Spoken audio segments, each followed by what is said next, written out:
This is the story of Escape from the Gremlins. You can read along with me in your book. You will know it is time to turn the page when you hear the chimes ring like this. Let's begin now. Billy Peltzer had received a gift from his father, a friendly mogwai creature named Gizmo. A mogwai is cute, furry, and little, but the responsibility of owning one is big.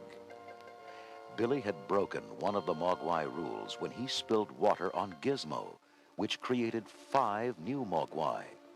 These new creatures, led by Stripe, were sneaky and mischievous. They tricked Billy into breaking another rule, feeding them after midnight. The 5 mogwai had covered themselves in large, sticky cocoons, and when they broke out a day later, they had changed. The new creatures were no longer warm and cuddly. They were mean and destructive, as Billy found out when he came home from work. The Christmas tree was smashed, the kitchen a mess, and his room a disaster. Worst of all, they had beaten up Gizmo. Billy found his tiny pet trembling in the corner, and he gently placed him into his nylon backpack. Come on, Gizmo. We've got to go after those monsters. You ride shotgun. Billy grabbed a flashlight, and they headed out into the cold winter night. In moments, Billy found a set of tracks in the snow. These footprints go straight toward the local gymnasium. And look, Gizmo, the front window's broken. They must be inside. Billy cautiously entered the silent building. Boy, I can't see a thing in here, Giz. Let's find the light switch. His footsteps echoed ominously as he stalked across the empty gymnasium. I know they're in here somewhere, Gizmo. Something shot out at him. What's that?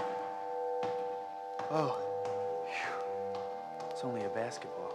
A jeering, high-pitched laugh filled the building. Billy gripped his flashlight. The creature is toying with me, Gizmo. He could have attacked, but he didn't. The nasty laughter suddenly stopped. It was deathly quiet. I think I see the light control box, Gizmo. Now we'll fix him. Billy approached the electrical cabinet and opened it. Ah! Crouching inside the box was Stripe. Only now, he was no longer a furry little mogwai. He was bigger and vicious-looking. He still had his white stripe, but his fur had been replaced with hard, scaly armor. Instead of paws, he displayed sharp 3-fingered claws and a huge mouth filled with pointed, gleaming teeth wrapped around his face in a wicked grin. Stripe had become a gremlin. Stripe leaped straight at Billy, knocking him down and tumbling Gizmo out of the backpack. With one mighty swipe of his muscular arm, the gremlin shredded Billy's sweater. Stripe stood over Billy as if to attack again, but he didn't. Instead, he just smiled wickedly, cackled one last hideous laugh, and leaped off in the opposite direction. Suddenly, Billy realized where Stripe was headed. No! Don't jump in the swimming pool! Stop! It was too late. The gremlin had splashed into the water.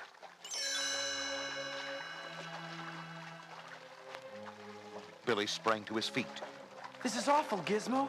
The water will react with Stripe's skin, and he'll multiply. Soon there'll be thousands of gremlins.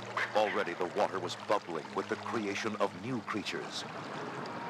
Soon the pool churned and boiled as countless gremlins multiplied faster and faster. Billy picked up Gizmo and raced to the door. We've got to get help, Giz. We won't be able to stop them alone. As Billy stumbled outside, he heard Stripe's familiar gremlin laugh. Only now, it was multiplied by the hundreds. Billy ran all the way to the police station.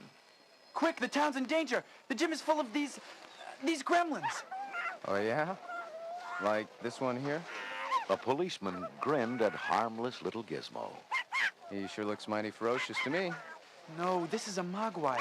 He's friendly. Gremlins are nasty. Billy, go home. We've got no time for pranks. The officer waved Billy aside as he answered his phone. He listened briefly and then turned to his partner. Freak accident. Seems an animal yanked down all of Mrs. Nager's outdoor Christmas lights. Billy interrupted. That was no accident. It was the gremlins.